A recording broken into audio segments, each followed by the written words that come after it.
Assalamualaikum warahmatullahi wabarakatuh. Pagi ni kita akan ke Kita ke Parlimen hari ni. Parlimen. Minggu yang ketiga. Hari yang ke? Hari yang keempat saya lupa dah hari yang berapa agaknya.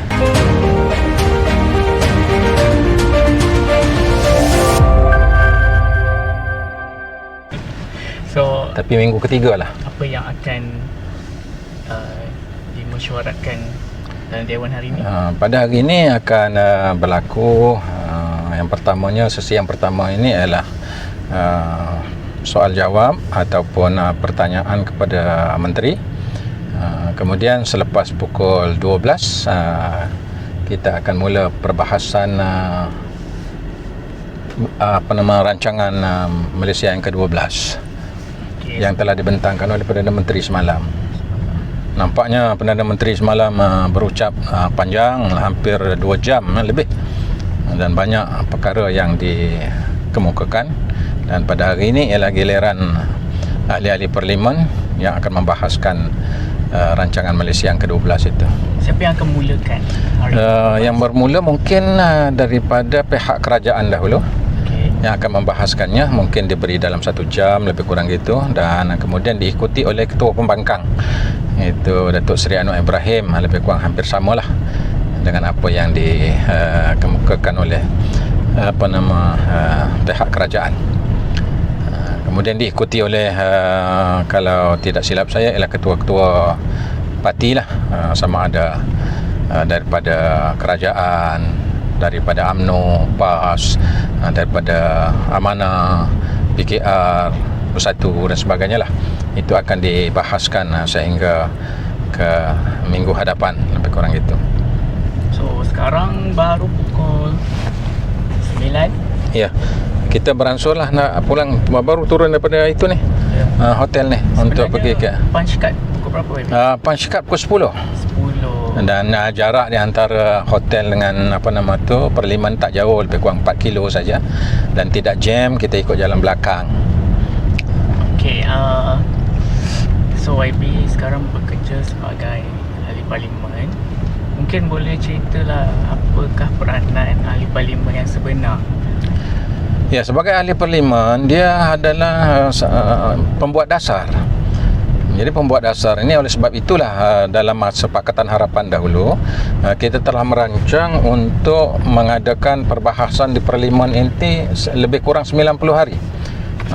Kalau 90 hari itu dalam masa 1 tahun, itu maknanya banyak perkara-perkara yang akan dibahas, akan dibincang, akan diputuskan untuk dilaksanakan, sama ada pada tahun akan datangnya ataupun kita membincangkan untuk diluluskan undang-undang yang berkaitan dengan semua perkara lah.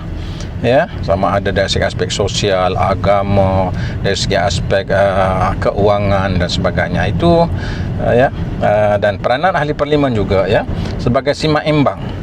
Maknanya apa yang dibelanjakan oleh kerajaan akan dibahas, akan ditanya, akan disoal, dan kerajaan kena menjawab dengan betul, dengan tepat, dengan angka perangkaan yang betul, supaya apa yang dibincangkan itu dan apa yang diluluskan dan apa yang dilaksanakan itu mengikut peraturan-peraturan yang telah ditetapkan. Jadi ini peranan ahli Parlimen sebagai pembuat dasar dan juga sebagai seimbang perbelanjaan yang ataupun kerja-kerja yang dilaksanakan oleh kerajaan. Kalau kita tengok di dalam Dewan Rakyat kan terdapatlah orang kata pentilengkahan lidah, tikaman lidah. So benda tu adakah ia sebenarnya kebal? Apa yang dibincang di dalam Dewan Rakyat itu maksudnya tidak boleh didakwa di mahkamah. Memanglah apa yang diputuskan, yang dibincang dalam Dewan Rakyat itu sendiri dan pertelingkahan di antara kerajaan dengan pembangkang itu perkara biasa. Sebab itu adalah suatu perkara dalam kita nak berhujah, untuk kita membetulkan sesuatu, untuk kita mempertahankan sesuatu, mesti ada dia punya asas-asas, mesti ada dia punya dalil-dalil ataupun orang kata hujah-hujah yang tersendiri. Kerajaan ada hujahnya, pembangkang ada hujahnya. Jadi dalam kita membuat keputusan, sekiranya sekiranya ada pertelingkahan, tidak ada satu keputusan, maka berlakulah satu undian, ya, untuk kita mencari satu kesepakatan di dalam membuat keputusan itu. Itu yang berlakunya apabila berlaku pertelingkahan, tidak ada persetujuan di antara kerajaan dengan pembangkang itu, maka akan berlakulah untuk membuat keputusan ialah kita kena undi di dalam Dewan itu rakyat itu sebenarnya. Masyarakat lihat ahli parlimen pertelingkahan dalam dewan itu sesuatu yang orang kata serius, walhal tidak sepatutnya berlaku. walhal di luar sebenarnya rapat bergurau senta. Ya, dalam dewan kita biasalah kita nak berhujah, macam juga kita berlakunya perdebatan. Ya. Maknanya di dalam Dewan Rakyat inilah perdebatan. Kita membukakan bukti, hujah dan sebagainya. Perdebatan itu satu perkara yang biasa. Dan kalau kita tidak ada satu kata sepakat untuk memastikan hujah-hujah kita itu betul, maka pengundian akan berlaku. Maka bila dah undi, maknanya mana pihak yang menang, mana pihak yang berjaya, maka kita persetujui di dalam keputusan Dewan Rakyat itu sendiri. Ya, kita tidak boleh membantah lagi lah keputusan itu. So sebenarnya hubungan tu tak adalah seperti yang diwar-warkan, yang dijangkakan. Maksudnya nampak bergaduh pang-pung di dalam Dewan Rakyat tu, maknanya itu satu permusuhan. Tidak. Ya, tidak. Itu suatu perkara biasa di dalam mana-mana dewan ataupun di mana-mana parlimen lah. Ya, dalam dunia ni berlaku perbahasan. Tetapi kalau kita lihat Malaysia ni masih lagi dalam keadaan yang terkawal, ya. Tak naiklah kerusi meja. Kalau kat luar negara berlaku dalam suasana itu, maknanya ini perkara biasa. Perhujahan, perdebatan, pertelingkahan, ya. Cumanya kita tidak bolehlah mengeluarkan kata-kata yang kesat, yang kasar, yang boleh menghina, yang boleh merendahkan, ataupun kata-kata seksis, ya, yang boleh menyebabkan maruah orang itu terjejas. Itu tidak boleh, tidak dibenarkan. Itu unparliamentarian. Maksudnya tidak boleh dibuatlah ataupun tidak boleh diucap. Sebab setiap butiran kata tu direkod kan, WP kan? Ya, yang mana kalau kita kata aku, awak, saya, semua semua direkod dan semua disahkan selepas satu hari selepas kita berucap tu, maka Dewan Rakyat akan mengeluarkan satu macam nota untuk kita sahkan apakah kenyataan kita itu betul ataupun tidak. Kalau kenyataan kita betul itu kita kena sign, kita kena cop. Kalau tidak, maknanya ada perubahan tak? Kalau ada perubahan, maka dilaku perubahan, dipulangkan balik semula untuk kita sahkan. Itu berlaku, ya. Boleh katakan kalau kita berucap memang ada, ya, akan dikeluarkan nota-nota yang tertentu untuk kita sahkan apa yang kita ucap. Maknanya yang kita dapat di website parlimen tu sudah disahkan sendirilah. Ya, sudah disahkan oleh ahli parlimen. Itu bukan tidak disahkan, ya.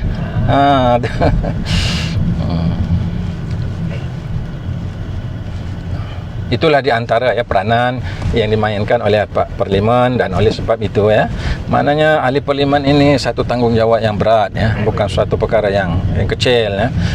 Jadi apabila kita putuskan kemudian kita laksanakan, ya, di semua peringkat, ya. Jadi yang melaksanakannya eksekutif, para menteri, timbalan menteri, pegawai-pegawai kerajaan itu, ya, kita pelaksana kepada apa yang kita putuskan di parlimen. Ya, apabila sudah diluluskan, sudah disahkan dan sudah diwartakan, maka harus dilaksanakan oleh sama ada menteri ataupun, ya, pegawai-pegawai kerajaan yang bertanggungjawab untuk merealisasikan apa yang diputuskan.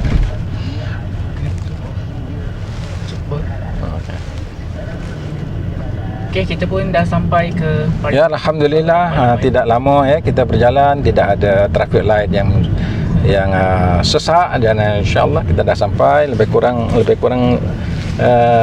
minit, kita sampai, ya, di parlimen. Kejap lagi kita Pancat di mana, YB? Pancat di dalam parlimen, di dalam dewan. Di dalam dewan. Dewan itu sendiri. Caranya ada di komputer. Maka bila kita duduk saja, kliklah. Kita pun kliklah di skrin komputer tu kehadiran kita lah. Setakat ni rekod kehadiran macam mana? Alhamdulillah, saya tidak pernah ponteng. Dari bila? Daripada awal perlantikan kita, saya sebagai ahli parlimen. Jadi ini satu tanggungjawab, ini amanah, ini satu perkara yang prioriti ya bagi ahli parlimen. Tidak boleh ahli parlimen ponteng, ya, melainkan uzur syar'i, maksudnya sakit ke apakah, melainkan itu. Tetapi kalau dia hanya sekadar untuk ponteng-ponteng, maka itu bukan ahli parlimen namanya. Lebih baik dia berhentilah sebagai ahli parlimen gitu, ya. Tanggungjawab ahli parlimen tu menghadiri mesyuarat. Ya, itu adalah Paling tanggungjawab hakiki.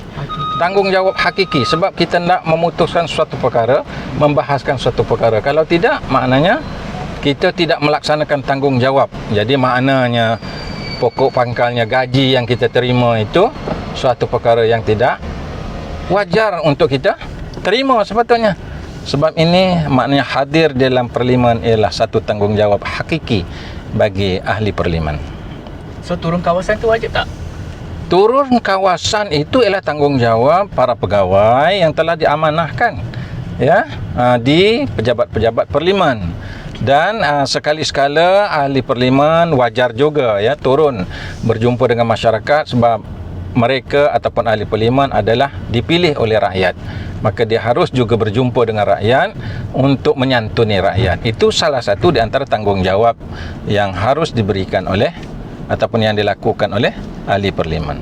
Maknanya yang paling hakiki, ialah hadir di parlimen mesyuarat itu sendiri. Oleh sebab itulah masa Pakatan Harapan dahulu, ya, kita hendak memastikan bahawa mesyuarat parlimen ini lebih kurang 90 hari. Kalau 90 hari dalam satu tahun itu 3 bulan lah maksudnya, ya. Maknanya parlimen kali pertama, kedua, ketiga, maknanya kalau 30 hari maksudnya 3 bulan itu, ya, maknanya 90 hari. Okey. So kita dah sampai. Okey, Assalamualaikum warahmatullahi wabarakatuh.